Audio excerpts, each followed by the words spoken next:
You're watching Swimming World TV. I'm your host, Brent Rudemiller. Here we're at the ASCA convention, and we had a great opportunity to meet with the Hall of Fame coach, Tim Welsh, who would like to reflect a little bit about coaching, ASCA, life experiences. Thanks for joining us, Tim.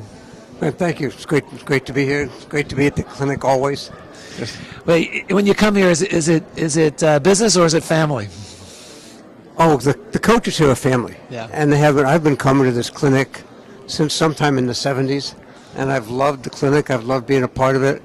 Love seeing everybody, and some folks you only see once a year, and just to see them and say hi and how you doing, and it's just great to be with the gang again. Well, you revealed some interesting news, some startling news last night at the convention that you have pancreatic cancer. You have to deal with that, and with that news, you and your wife, when you get hit with news like that, what's your first reaction? Well, the first reaction is pretty good, Mike.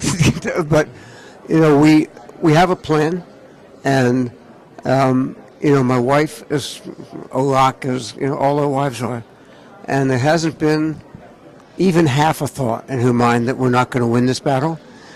So we went right away.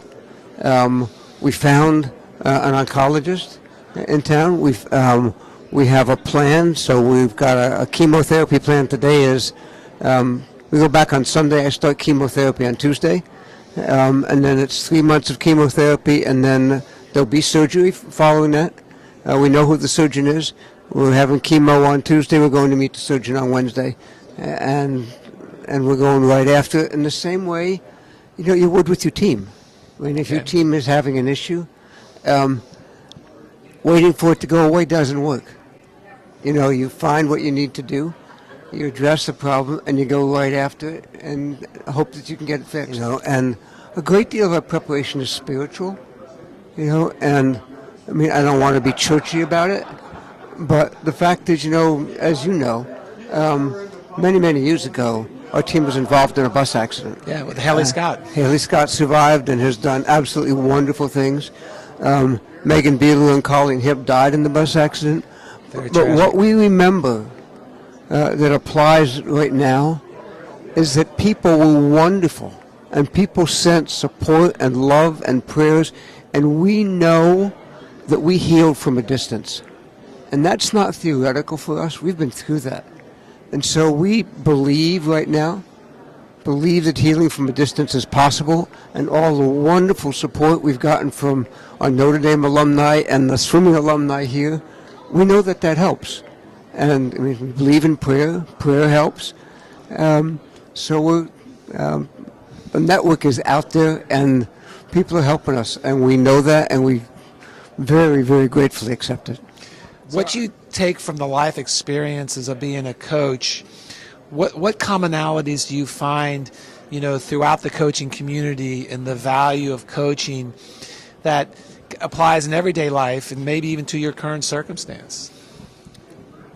Well, to begin with, coaching is teaching.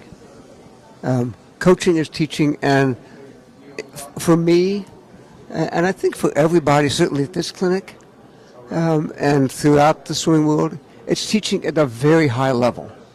And why? I don't mean high level because the performance level is high. What I mean is high level because when you coach, everything about your athlete matters. Their health matters, their attitude matters, their schoolwork matters, their friends matter, everything matters. And so what you wind up coaching, in the same way the title of Chuck Warner's new book about Eddie Reese, you coach swimming, but you teach life. And life is beautiful, and it's hard as can be, and it's challenging, and it's rewarding, and it's just like practice. If practice isn't hard, it doesn't work. If it's not beautiful, we don't stay with it. If we don't love it, we get out of the game. But when you coach, you love the people who are on your team. You love the people who are in your sport. You love your colleagues who are in your sport. It's life at a very, very high level. Would you say that's ASCA's greatest role, and you being a part of ASCA in so many ways? Is that this greatest role as an institution right now, to teach those things and to foster those things? It is for me, and what's always attracted me to ASCA has been the educational side. I mean, I understand the political and the advocacy side, but where I've tried to be active is more on the educational side, because it deals with all of life. And I think, all of life is what we're all about. And coaching lets you do that. And I taught school. I mean, I thought I was going to be an English teacher. My wife thought I was going to be an English teacher. She'll tell you how she got ripped off. That she thought she was marrying a teacher who'd be home all the time. Boy, she got surprised. And she married a coach who was gone all the time. Yeah. But you wrote nice letters, right? Yeah, we wrote good letters. But what I learned from teaching school is that there's a whole lot of life that's sort of none of your business. If they come to class on time, if they do their work, if they're reasonably healthy, don't mess with the other stuff. It's none of your business. But in coaching, that's not true. All of life is relevant to what happens. Yes. The whole person steps up to race. It's not just your Yeah. bones. The whole person steps up to race. So it's mind and soul, body and soul. Absolutely, yes. You know that. You've been around the game a long Yeah. time. You definitely know that. Yeah. So So let's talk about the soul of a coach. What would be the ideal coach, or the person that you would like to see embodied from the values that you've experienced? You're starting me off with the easy ones here. No, that's the easy one. It gets a little harder here. I mean, the soul. The soul of the coach. I want to answer the question, but go ahead. Go ahead and answer. Well, I'm just saying the passion is the bleeding soul. Passion has to be for the swimmers who are in the water. It has to be love for the kids, and the sport is just the tool.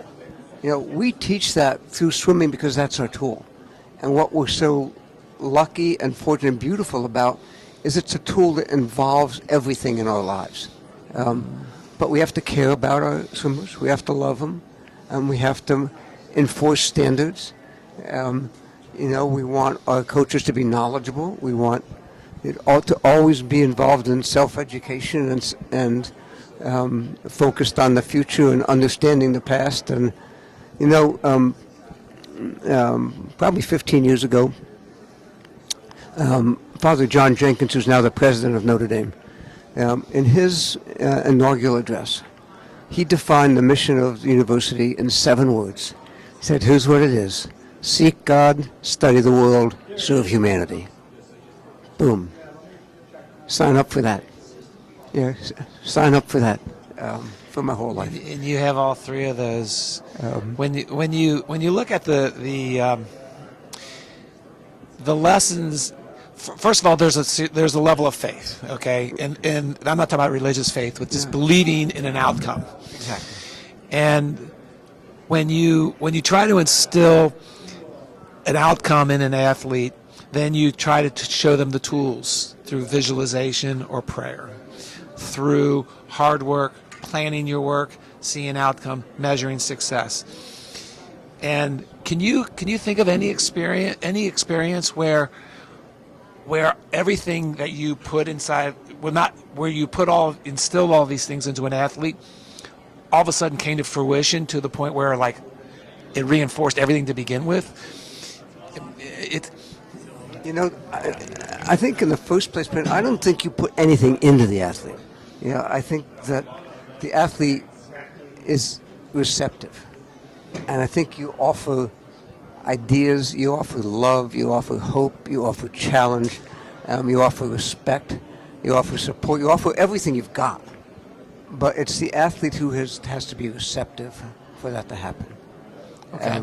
We had a mission statement, whatever you want to call it. When I was coaching at Notre Dame, that we put a lot of faith in, and it said this: that the purpose of our swimming program was to pursue and achieve athletic excellence with self-discipline and with love for one another. We lived on that sentence. And when we were good, every word in that sentence was true. And when we weren't so good, there was a hole somewhere. And our job was to find that hole and see what we could do to plug it, to fix it.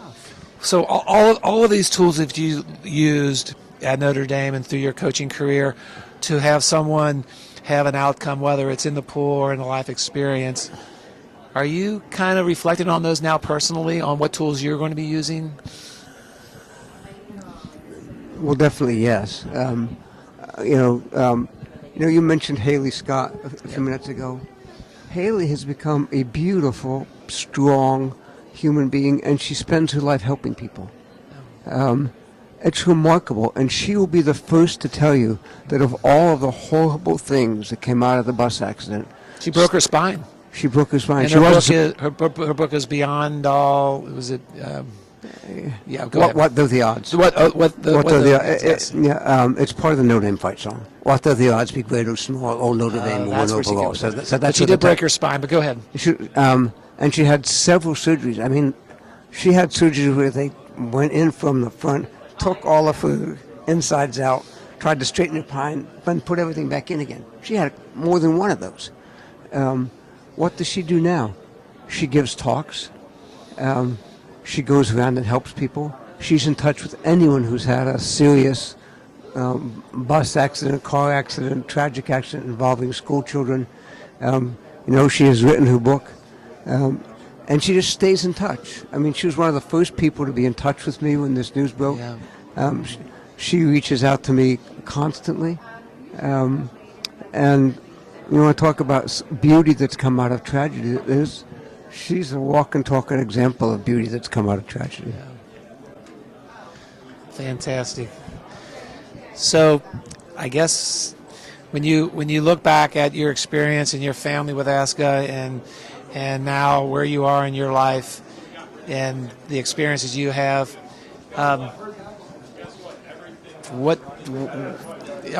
is there anything that's constantly reflecting in your head right now? Is there?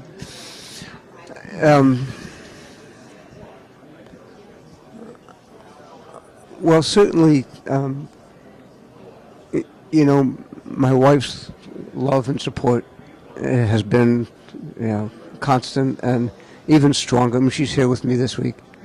In terms of, I keep coming back to, one of the spiritual writers I always appreciated is St. Augustine, and one of his things is supposed to mean, what's the key to salvation? Well, here it is.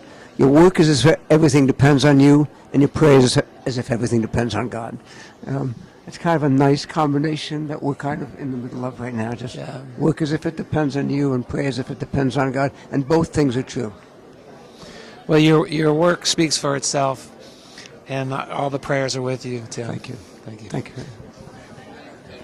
Thanks for the interview. I appreciate it.